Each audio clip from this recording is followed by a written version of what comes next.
Bonjour à tous, en ce 14 juillet, je vous propose de faire un upgrade de notre version de Proxmox Virtual Environment, puisque la version 7 en fait, vient de sortir il y a quelques jours. Donc j'en ai profité pour faire un upgrade sur ma premier serveur, en fait, celui qui me sert de VM de jeu pour mes enfants. Et donc je vous propose, à travers cette vidéo, de faire l'upgrade de mon second serveur, celui notamment où j'héberge ma VM Open Media Vault.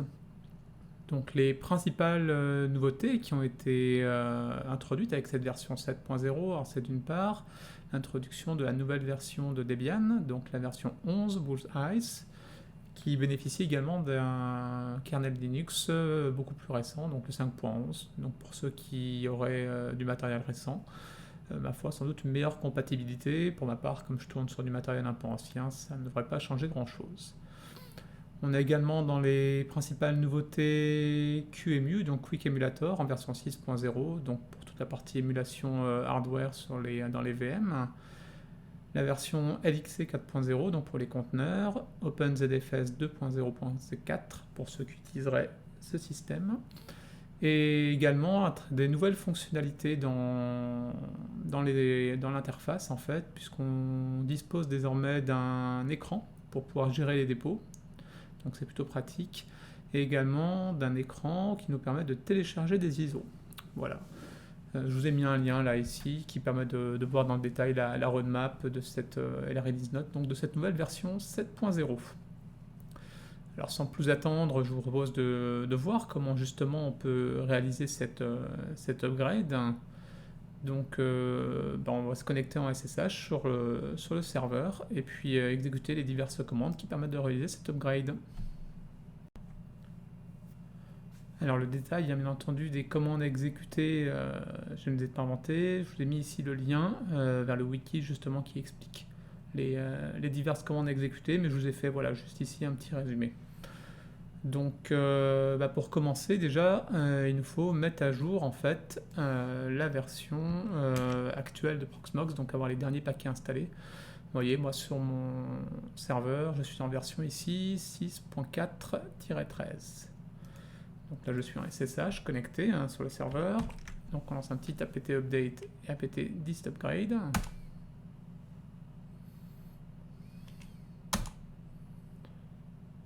J'avais assez peu de paquets à rafraîchir, parce que je le fais assez régulièrement. Ensuite, la prochaine étape, bien entendu, c'est d'arrêter les VM, voire de faire une sauvegarde pour ceux qui souhaiteraient faire une sauvegarde des VM avant de faire l'upgrade. Donc on va arrêter les différentes VM qui sont sur le serveur.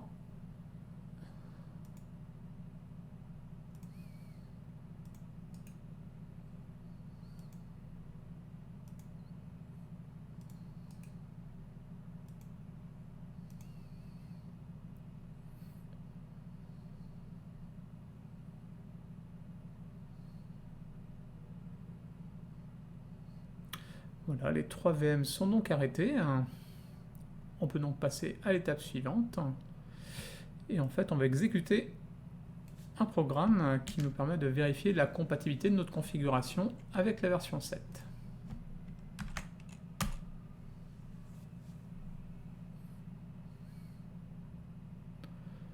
Donc tous les tests ont été passés avec succès, pas de warning ou d'échec.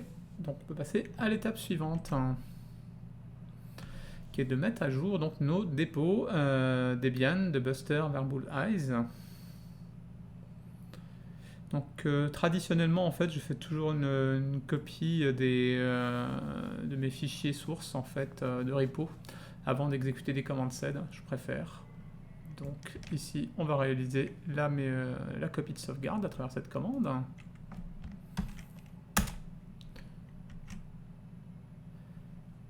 Et ensuite on va donc modifier le fichier source.list en remplaçant tout ce qui pointe vers Buster, vers Bullseye.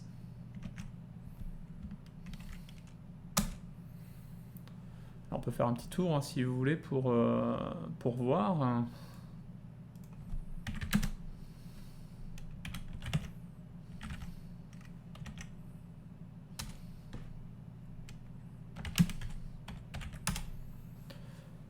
là, vous voyez qu'il m'a créé un backup, tout ce qu'on a aujourd'hui, donc le 14 juillet. Et donc, si on veut voir les modifications qui ont été introduites, on peut faire un petit if ici pour s'amuser. Donc, source 16, 26. Et l'autre, c'était source.list.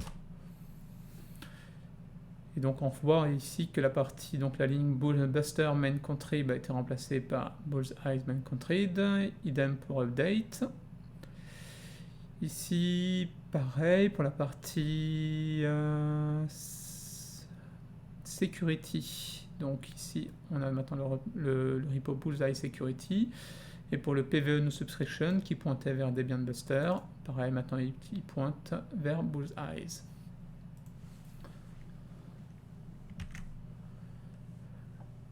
On va réaliser la même copie de sauvegarde pour le fichier des dépôts PVE entreprise.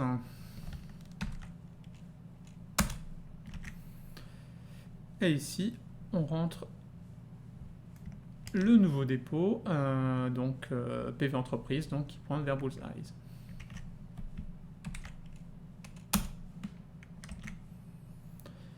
On fait un petit apt update pour rafraîchir.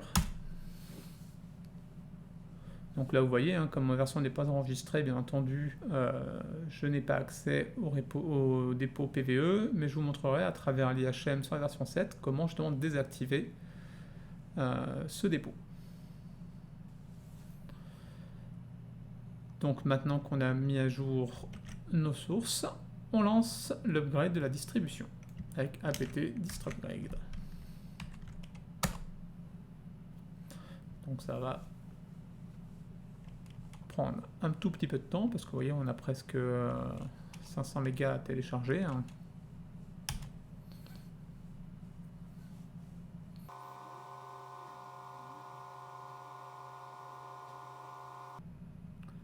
Donc là on a un petit message qui nous dit attention, vous vous apprêtez à faire un upgrade vers la version 7.0-2 de Proxmox. Est-ce que vous êtes bien d'accord? Donc bien entendu on est d'accord, donc on appuie sur Enter.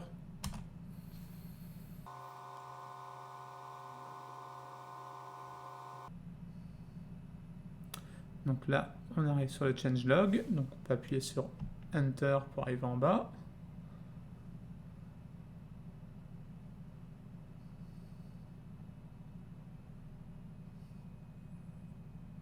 Donc pour les plus perspicaces, si vous voulez, vous pourrez lire tout le détail.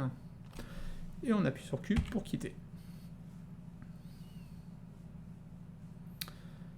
Donc là, ce que je propose aux différentes à cette première question, donc un fichier de configuration en fait qui a été qui est modifié. Donc est-ce qu'il nous propose en fait par défaut de garder la version actuelle? Donc on va donc suivre son conseil et donc garder la version actuelle. Donc on répond non.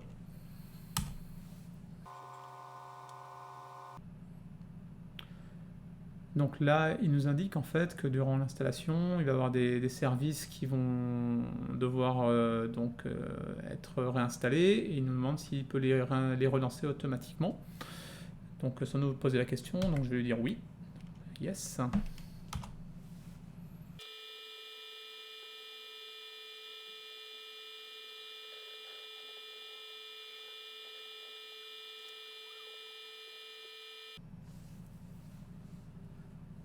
Donc là, en fait, il nous indique que sur de nouveau une différence de configuration sur de fichiers, donc entre celui qui est installé aujourd'hui sur ma config et ce qui est livré par défaut par Debian. Donc là, ça se joue sur le user IRC, dont le home, a priori, aujourd'hui est dans var run et demain devrait être dans run. Donc il me demande si je veux changer de place en fait le répertoire home, donc on va suivre son conseil, on va dire yes.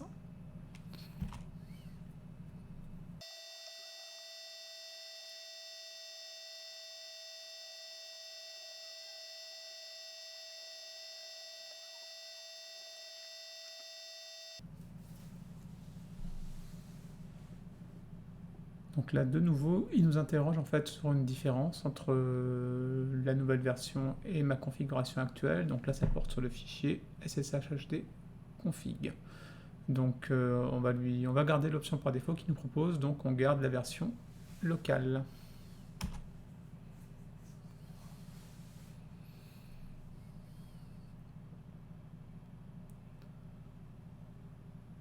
Donc là, c'est une nouvelle version de Grub qui serait disponible, mais par défaut, il nous propose de plutôt garder la configuration locale. Donc on va conserver la configuration locale et suivre son conseil.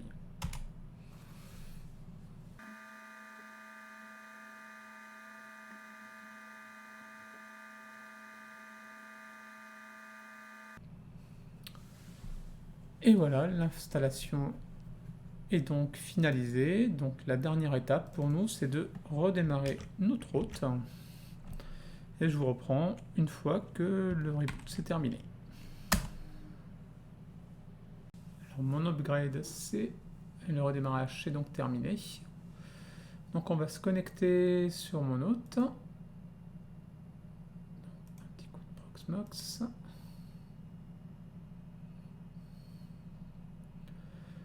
Donc on voit désormais qu'on est sur la version 7.0-9. Donc dans les nouveautés, ce que je vous disais, voilà, il y en a plusieurs. La première notamment, c'est la possibilité de gérer les dépôts. Donc à travers cette icône là, Repositories. Donc là on voit qu'on a donc le dépôt PVE No Subscription qui reste bien sûr activé. Et donc le dépôt entreprise, pour ma part, n'ayant pas de licence, je ne souhaite pas l'activer, donc il suffit simplement de le sélectionner et de cliquer sur Disable. On voit a priori que la traduction n'est pas encore parfaite. Au niveau ensuite, je vous ai parlé d'une nouveauté donc sur la gestion des ISO. Donc je vais me connecter sur mon stockage là, local. On va aller ici dans ISO. Donc vous voyez un nouveau bouton qui est Download from URL. Donc par exemple, on va faire le test. Là, je vais aller télécharger la version 20.2 de Linux Mint, puisque c'est la distribution que j'utilise sur mon PC personnel. On va sur Download par exemple. Donc Cinnamon. On récupère le lien. On le rentre ici. Donc le fichier, on va l'appeler linuxmint-20.2.cinnamon64bit.iso. Alors on peut également vérifier l'intégrité du fichier. Donc ça, par exemple ici, sur Linux Mint, pour la version 20.2, on peut ici récupérer le checksum.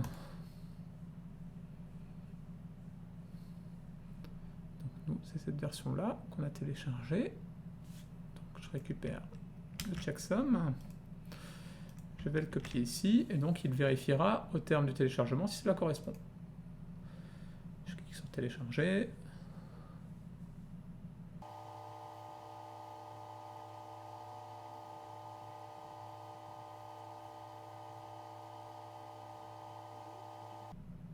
Là, il calcule le checksum de l'ISO que je viens de télécharger. Il va donc le comparer à celui que je lui ai transmis.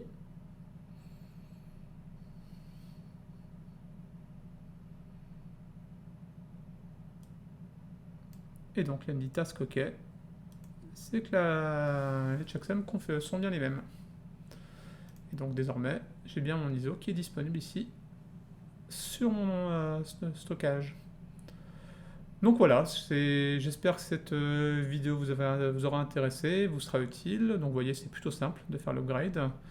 Si vous avez aimé mon travail, n'hésitez pas à poster un petit like, un commentaire, et puis à vous abonner à ma chaîne si ce n'est pas le cas. Et puis je vous dis rendez-vous dans quelques jours pour une prochaine vidéo. Bonne journée à tous!